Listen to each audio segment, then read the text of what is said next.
Hello everyone, I'm Daniel Pabon, and I would like to discuss my part on Chapter 9. It is all about types of security provider. There are two types of security provider. The number one is proprietary / in-house security. A proprietary security company is controlled entirely by a particular company and is responsible for the hiring, firing, and management of personnel.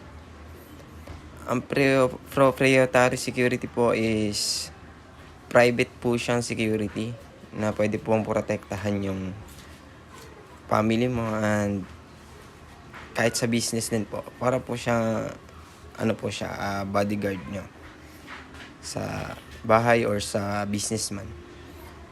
And contract security naman. Contract security is the use of an outside contractual agency to provide a substantial measure of security for the contracting company. Ang contract security naman po is in-hire po siya sa mga outside na mga security po sa company.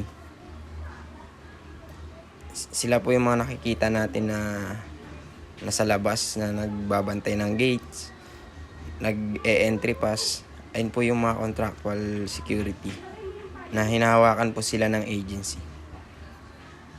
That's all lang po. Thank you.